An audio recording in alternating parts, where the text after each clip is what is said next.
Welcome back. A new tool is coming to the area for local nonprofits. The Greater Green Bay Community Foundation, the people behind Give Big Green Bay, is starting a nonprofit leadership collaborative. This is an initiative to help strengthen the leadership of nonprofit organizations. Now, the foundation works year-round with nonprofits in the area, and it is front and center at the Wisconsin Statewide Conference on Philanthropy being held at the Rush Expo Center today and tomorrow. Time for a 4:30 field trip to learn more. And we welcome you to the Rush Expo Center, joined by Dennis Buehler, who is the president and CEO of the Greater Green Bay Community Foundation. This collaborative, why are you launching this now? Is there something that you're seeing in our community that you have to fill a need here? Well, we have this great fortune of working with nonprofits every single day, and it's a wonderful thing they're doing. They're on the front lines of service of our community every single day, and we are making a direct investment in the leaders that are choosing to to lead on those important issues. So as we grant to those organizations, we want to make sure they have the skills to really lead effectively. So I'm curious, is the collaborative to train current leaders and or identify future leaders? I think kind of both. Okay. It's certainly leaders who are leading organizations that are doing good work right now, but these are young leaders, maybe in their first couple of years of work, and we're looking to build network. We're build identity around that work, and how can they pull off of other leaders to help support that? All right, as you mentioned, you work with a ton of nonprofits. We all know what Give Big Green Bay means around here. It happens every February. You work with tons of nonprofits, not only once they have been vetted, but you vet numerous nonprofits that don't benefit from Give Big Green Bay one particular year for whatever reason. So you've worked with leaders.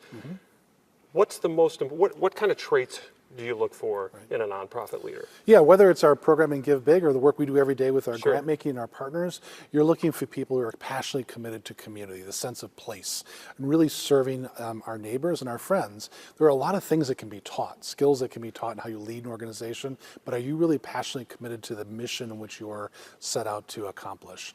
And I think when you find that, you can find opportunities to build skills around that work. Is that the must-have? I mean, there has to be one thing that, if it's not there, listen, you can teach a lot of stuff, but there's some things that you can't teach, and it has to be there. So what would that be? Yeah, it's really the sense of the sense of purpose. You're doing this for a sense of purpose to serve others and serve people in our community. If you have that, there's a lot you can teach, and you can draw off the network of others who are doing that work to really build skill sets. But that's a very difficult thing to find.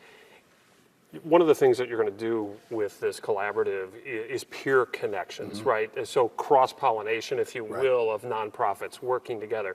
There seems to be a lot of that in our community already. I emceed a function last week for Golden House, and I could see that I identified several people from other nonprofits who were there supporting. So how much of this work is already taking place, and how do you make that better and more productive? I do think it's been a movement that's happened over the last 7, 8, 9, 10 years, where you're seeing a stronger and stronger network that exists, and that sometimes comes out of crisis. It comes out of COVID, comes out of other moments in time where people are finding network, finding support for challenging times they're going through. In this community, as you know, there's a very close community, very supportive community, and you're seeing that amongst the leaders, and we're just tapping into that to strengthen even further.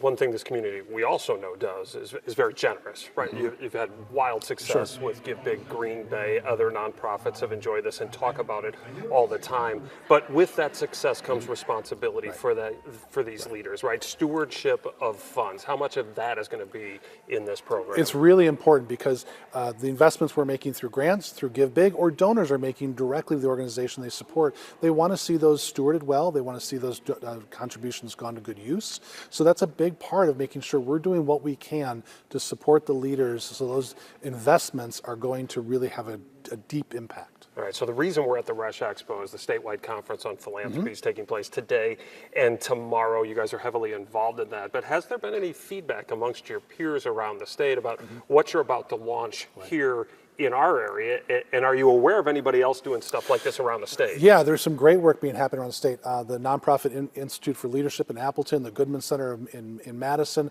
there's a lot of this that's happening, and we've actually pulled off of those experiences and tried to learn here and how that can be applied. So we are certainly learning from other communities, hoping to bring that here. I think it's always been an exchange of ideas that's going to happen this week here in Green Bay as we host the conference. We all benefit from that, and hopefully the nonprofit and the leaders will benefit from that as well. Well, Dennis, thanks so much for the time. Good luck with the collaborative, and I think we'll see you in just a few months. Yeah, that sounds good, Chris. Thanks.